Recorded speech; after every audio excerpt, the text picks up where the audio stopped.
Yo, my peoples, what's up? Welcome back to Shelf Stories, channel that tells tales from games, books, and life. I am your host, Jason. Thank you so much for stopping by for thinking out loud, or I see an interesting internet conversation, and I'd like to carry forward the conversation here in my own comments. Welcome every listener, every watcher to join me and discuss. So this was an interesting conversation that I saw from James Hudson's channel. If you're not subscribed to James's channel, go ahead and check it out. It's a very cool industry insider perspective, and I feel that James is very straightforward, straight shooter when it comes to this stuff. So he had Alex on, Alex Radcliffe from Board Game Co., another person who I've interacted with frequently. Hi, Alex. And they talked about the difference between review content and preview content for board games. And they went through it, and so, kind of distinguishing, what is a review? A review is, independent thoughts and opinions about a subject versus a preview, which is more, speaking from the perspective of a publisher. And that gets at the fundamental distinction, right? Am I watching a review or am I watching an ad when I see a piece of board game content? And people want to know the difference. And there is a skepticism that things that are called reviews are often just gussied up ads. So, I think the conversation tried to give some clarification, introducing other concepts, what's an overview, what's an impression. I see a lot of content creators trying to, find the right word, find the right way to communicate what they're doing as a way to kind of, attend to this consumer skepticism of, pieces of content about board gaming. So on the one hand, valuable to continue the conversation. On the other hand, I think every single creator of any kind of, they build up a library of content addresses this at one point or another. And I'm wondering if it's really, doing anything to do the central thing, which is kind of assuage skepticism and build consumer trust. So I come at this, from a unique perspective. I'm a marriage therapist, and I deal with this all the time. The distinction between offering more truth and having it be received in a spirit of trust. Truth does not necessarily lead to more trust. So as an example, I have a lot of couples. We live in the age of phones and, give me your phone. Let me see what's going on in your phone. Why are you talking to her? Why are you liking this one's picture? You said that you were hanging out with them, but were you really hanging out with them? And the one person is like, oh my God, I can't believe. Here, have all the surveillance. And this is what I'm doing, and it doesn't seem to assuage the trust, because they're operating on kind of separate tracks over there. So that comes out in the board gaming space. Like, this person is really good friends with Isaac, who made Gloomhaven, so how can I trust their review of Gloomhaven? I see that they're always liking each other's videos and appearing on, their own Instagrams, and they're all kind of clicky and together, so how could they be honest with one another? Or one of my personal favorites, like, someone will post a review, or I'll post a review. How many times did you play it? Did you play it enough? Did we get a well-rounded perspective, and you can only get that from multiple plays? How many times did you play it? And it's like, every time I see something like that, I think of, that question, how do I know? The consumer is asking, how do I know if I can trust you? How do I know if I can trust you? Who remembers the old Whitney song? How do I know if you're not a shill? That's the thing, right? We're all shills, or we're all clicky. And really, when we offer all this, what we say is review content, the skepticism is that we're offering ad content. And I just don't feel like more truth is getting us where we need it to be. Yes, we got to keep on trying that thing, but I think that a separate track and a separate tactic is a little bit more necessary that focuses specifically on building trust. All right, so we're going to shift the paradigm a little bit away from kind of definitional truth-telling aspect to more of an explicit trust building on the part of consumers and creators. So I think a lot of consumers, and I've seen this message pretty frequently, would like for creators to adopt more of a journalistic aspect. It's kind of the role we play. We're journalists. And that is not uncomplicated for me. I'll share a little bit about that towards the end of the video. But the values of journalism would, I think, that consumers would like to see us, reflect on those and manifest those a little bit more explicitly. So, what are they? Number one, an acknowledgement that there is an adversarial relationship between publishers and consumers. As creators, most of the creators I know are happy people. We're joyful, we're enthusiastic. We want to, be friends with everybody. Want to be friends with people that follow our stuff and we play games with. They also want to be friends with publishers because they're people too. And I do not hide the fact that I have a lot of friends as publishers, people whom I'm happy to call friends. Really, really great people, like-minded and all that kind of thing. So that is to a consumer that's like, oh no. So I think, from that perspective, it's not, the community stuff is fine, but at the end of the day, it's about the money. It's a limited resource and who gets control of the money and who has the say-so there. So from a consumer perspective, they want to maximize the value that they get for their money. They're willing to spend it. They got disposable income. But do we get maximum value for the money versus the publisher interest, which is give me the money. And there's scrupulous ones and less scrupulous ones, but for the most part, down the line, even though, the most assiduous business person is a business person. If the bottom line doesn't make sense, then they can't run their business. So sales, that's the bottom line. So that is adversarial. And, I think just doing as much as we can to acknowledge that reality that a lot of consumers think that we're in that mindset would help us. That's number one. Number two, integrity. What a consumer wants to know is, do we reflect the same opinions, the same vibe, the same, everything when the camera's on and when the camera's off? The way I heard it in a comment once is, you're on screen and you're saying the happy stuff about a game, and then the instant the camera goes off, oh, what a piece of garbage. I can't believe I had to do that. And, so sometimes that's a difficult thing because we're so online.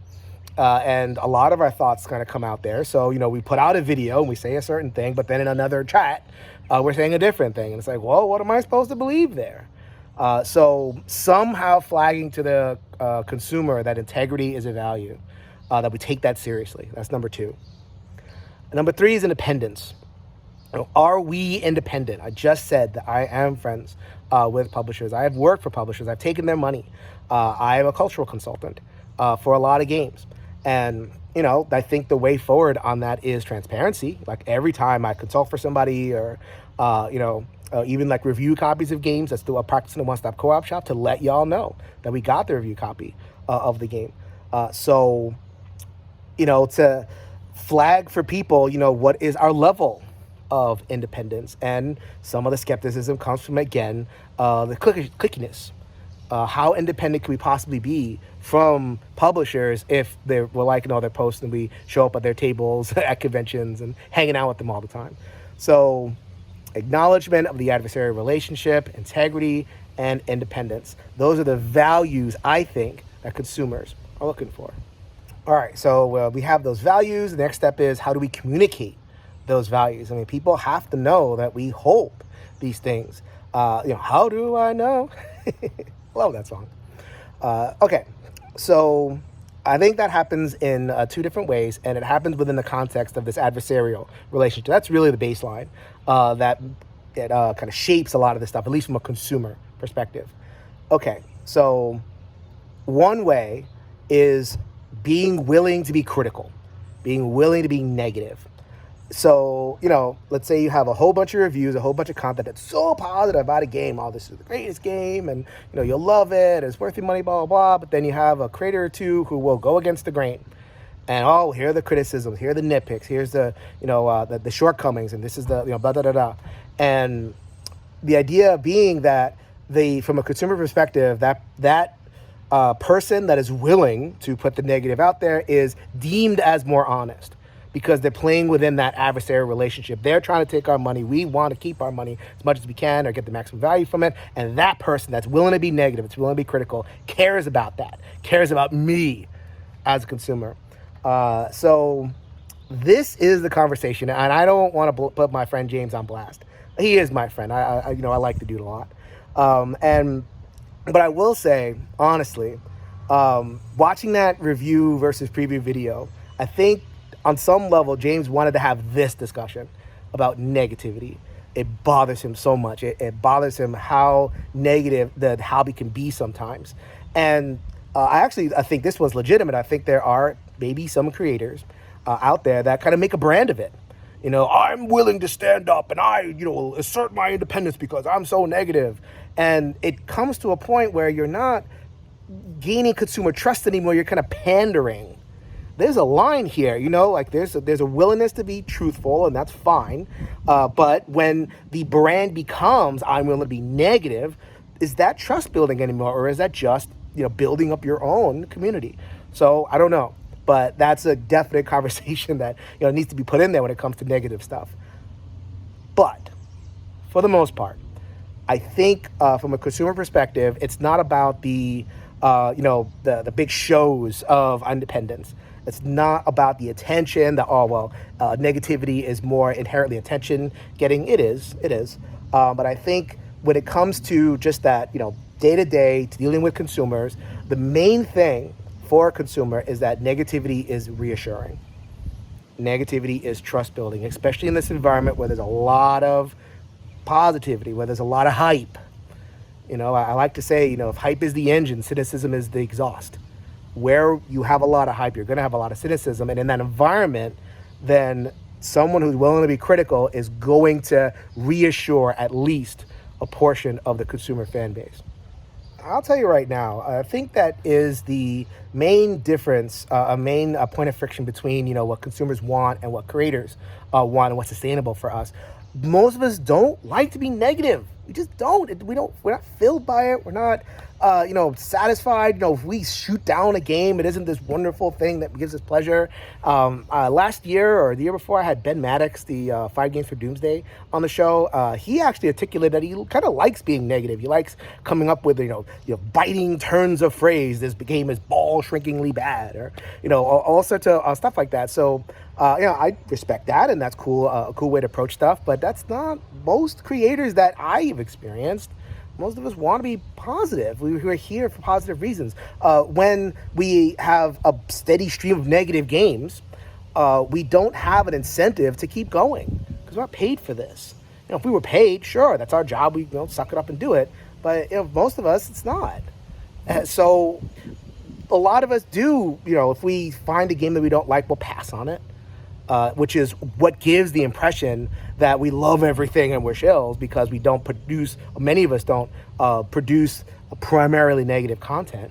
So, but that's on the creator side, that's what has to, that's what has to happen for us to even sustain our presence. So, I guess this is my own kind of version of truth telling, letting people know this is what the consumer wants, but this is the creator perspective as well. It's not because we want to be shilling, but we're just trying to be sustainable out of our love of a hobby. So speaking of that, so that's the negative side, the emphasizing of the negative. How do we creators create trust in a positive way? So many creators are successful at this. They build their own communities, and for whatever reason, people resonate, or they do giveaways. They're generous, with their time and attention, and they involve the fans. They find ways to cultivate positive community. And, that helps those creators, build a following, build trust, and, be able to sustain themselves that way. My one kind of thought about that is there are some consumers out there, and I think there's many consumers out there that don't. This isn't a community thing for them. Board gaming is one amongst a number of different hobbies, so they won't be part of any kind of community building. So they're coming in. So imagine that there's a consumer and, all you're doing is coming into a shop. You're not listening to a whole bunch of stuff and you're not doing a bunch of research. You're coming in. What do you see? You see a hobby awash in positivity, people that refuse to cover negative games on a consistent basis. So the effect is a bunch of positive stuff. And then every once in a while, you'll see like a pinprick, a point of something critical. I shouldn't say that. It's there. There's plenty of critical stuff out there. It's just, relative to the volume of, happy stuff. It's a little bit difficult. So from a consumer perspective, Even the people that spend time, build community that way, might not influence them so much. So I don't know if that's a way to totally avoid the issue of cynicism in our hobby. So that's the framework that I've used, thinking about these issues, evolved after 6 years. I've been doing this for 6 years, and I think I've done an episode on this every single year, just evolving my thinking about it. I hope that I want to offer to people as a framework, and to a way to kind of navigate some of the friction. So creators and consumers tend to be not on different sides. This isn't a war, but we just want different things. Creators tend to be enthusiasts. We do this because we're enthusiastic. We want to build a sense of community. And consumers they want to save their money and have value, make sure they get value for their money. So that can be at cross purposes sometimes. It's worth it to just be aware of that. So where does that leave me as a reviewer? I will admit, I am a little exhausted with the consumer mindset. So I continue to review games, and I try to be as analytical as possible. I try to offer a lot of value, but I think that it's tough because I'm generally a positive, happy guy. Even when I'm, being a little bit critical of a game, it's, this might work for some people, this might not work for other people, and I don't get to that nitpicky level, or, I don't kind of engage in negativity for its own sake, and it gives me no pleasure to roast a game at all whatsoever. So I had to, wrestle with that, because I was at a point a couple years ago where, I've been hearing the things like, I got to try to be a little bit more critical and negative of my games just so people can trust. And I had someone say to me, I won't say who, they said, Jason, your reviews are too positive. Not every game is great. How are people going to trust your opinion? And I don't know, something just kind of broke. And I'm like, what am I doing? What a killjoy that kind of sentiment is. If I want to do this, I'm just going to do this the way I want to do it. I will continue to be analytical. I will not be anything dishonest. I will not gas up a game that I don't think deserves it. But at the same time, if I find something positive, then I'm going to play it up, and I'm going to be enthusiast. So that's how I define myself. I'm an enthusiast of games. It's not the same thing as a journalist. I am not a journalist. Just did a whole video on the values of journalism just to tell you that I'm not one. How wonderful is that? I think it was worth it for me to go through that journey. It was worth it for me to consider that perspective, consider what consumers want, and ultimately to let people know that if they're expecting a lean towards negativity, they're kind of not going to get it from me. I'm very specific with what I cover nowadays. I've really stripped down what I cover. It's really only cooperatives and a couple of solo games from me. Cooperatives are my jam. I love co-op games. Even games that are mediocre, I will at least find some joy in it, primarily because it's like pizza.